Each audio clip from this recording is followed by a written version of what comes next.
नमस्कार दोस्तों, स्वागत है आपका अपने यूट्यूब चैनल बीडीपी इन्वेस्टमेंट में। आज के वीडियो में हम बात करने वाले हैं एक्सिस बैंक के ऊपर, जहां पे दोस्तों काफी अच्छी गिरावट आई हुई है। दोस्तों 4.43% का डाउन साइड है, एक बड़े लेवल को दोस्तों ब्रेक किया है स्टॉक ने।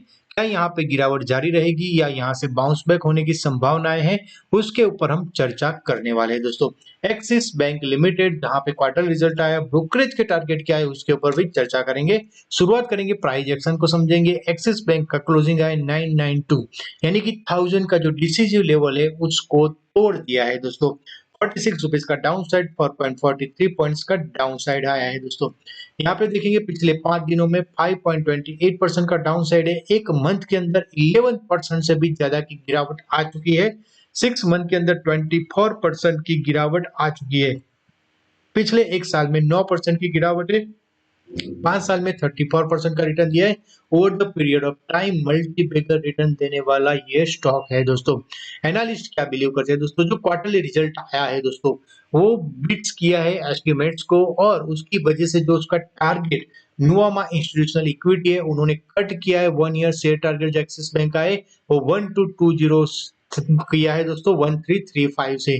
तो यहाँ पे दोस्तों ब्रोकरेज ने टारगेट कट किया और यहाँ पे पैनिक भी आया। अब समझते हैं दोस्तों, रिजल्ट के ऊपर चर्चा करें उससे पहले फंडामेंटल देख लेते हैं। एक्सिस बैंक के मार्केट कैप है 3 लाख से भी ज्यादा करोड़ का मार्केट कैप है। स्टॉक का पे 10 का है, बुक वैल्यू 509 का है।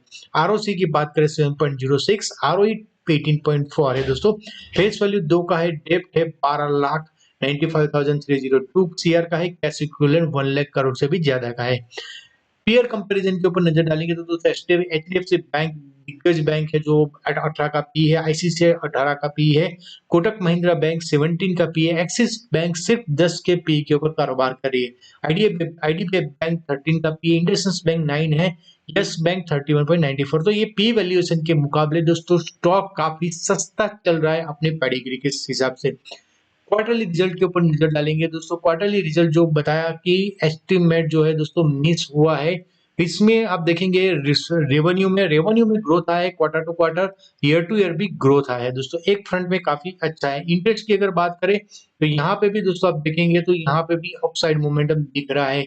एक्सपेंस में अगर नजर डालेंगे तो दोस्तों एक्सपेंस जो है वो दोस्तों यहाँ पे कंट्रोलेबल आया है, और उसी की वजह से दोस्तों जो फाइनेंसिंग प्रॉफिट हुआ है 2210 हुआ है। क्वार्टर टू क्वार्टर काफी अच्छा हुआ है, बट ईयर टू ईयर में अगर देखा जाए तो काफी डाउन साइड दिख रहा है, क्योंकि ईयर टू ईयर में आपको 8% का मार्जिन मिला था, इस बार 7%। अगर आप देखेंगे कि एक्सिस बैंक का वीक परफॉर्मेंस क्यों हो रहा है, तो आप देखेंगे लास्ट ईयर में यहाँ पे आपको डबल डिजिट दिख रहा है, यहाँ पे आपको कहीं पे भी डबल डिजिट नहीं आ रहा है। इवन कंपनी जजूम रही है दोस्तों, अपने नेट जो मार्जिन है दोस्तों फाइनेंसिंग मार्जिन को कमिट नहीं कर पा रही है दोस्तों, ढंग से नहीं आ रहा है। उसकी वजह से डायरेक्ट इम्पैक्ट उसके ओवरऑल परफॉर्मेंस में हो रहा है दोस्तों। इस साल का जो दोस्तों अभी का जो क्वार्टर का प्रॉफिट है 6779 आया है। इसका थोड़ा सा ज्यादा अंदाजा हमें लगेगा प्रॉफिट एंड लॉस स्टेटमेंट देखेंगे हम ईयर टू ईयर का, जहां पे हमें आइडिया आ जाएगा कि जहां पे दोस्तों स्टॉक क्यों इतनी बुरी तरह से पिटा गया है और क्यों इतना मिस हुआ है। प्रॉफिट एंड लॉस स्टेटमेंट के ऊपर नजर डालेंगे तो रेवेन्यू तो दोस्तों ग्रोथ आया है, उसमें कोई बेमत नहीं है, बट जो ग्रोथ है वो उतना ज्यादा नहीं आया। आप देखेंगे इस साल इतना ज्यादा ग्रोथ नहीं है। फाइनेंशियल प्रॉफिट मार्जिन जो है दोस्तों यहाँ पे आप देखेंगे तो यहाँ पे मार्जिन जो है वो दोस्तों प्रॉफिट कम हो चुका है। 10% का जो मार्जिन था फाइनेंसिंग मार्जिन वो 7% हो चुका है। तो उसी का बड़ा रीजन यही है कि दोस्तों स्टॉक में गिरावट है। नेट प्रॉफिट मोटा मोटा थोड़ा ऊपर गया है, बट अगर पिछले का टाइम की बात करें तो दोस्तों कंपनी में काफी अच्छा ग्रोथ देखने को मिला है। रेवेन्यू के बाद दोस्तों 4% का मार्जिन में भी कंपनी ने बिजनेस किया है, 15% में भी काम किया है, तो यहाँ पे 7% स्टेबिलाईज हो रहा है। इसीलिए वैल्यूएशन और कंफर्ट अभी काफी ज्यादा इस स्टॉक में दिख रहा है।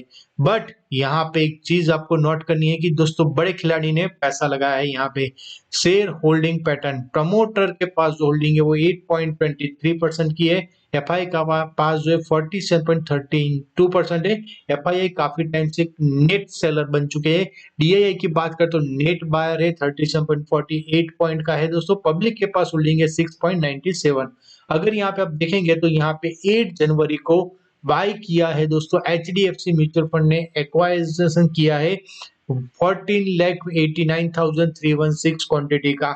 आईसीआईसीआई प्रूडेंशियल म्यूचुअल फंड ने 25 नवंबर 2024 में बाय किया था दोस्तों, वो भी उन्होंने 34 लाख क्वांटिटी की थी। तो ये जो गिरावट आई है दोस्तों, वहाँ पे कंटिन्यूअस दोस्तों एचडीएफसी एंड आईसीआईसीआई की दोस्तों जो पेडिग्री है वो परचेस कर रही है इस स्टॉक को। यानी कि दोस्तों कंपटीशन में भी इनको लग रहा है कि ये जो बैंक है वहां पे दोस्तों पॉजिटिविटी दिख रही है इन लोगों को।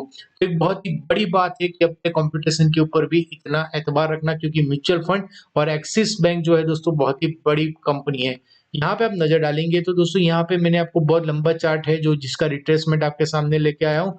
14 मार्च 2023 का लो है और हाई जो बनाया था दोस्तों स्टॉक ने 12 जून 2024 का, उसका 61.8% का रिट्रेसमेंट था 1016, उसको तोड़ दिया गया है दोस्तों। अब 78.6% का रिट्रेसमेंट है 927। इसको थोड़ा सा और अच्छे से समझने की कोशिश करते हैं दोस्तों।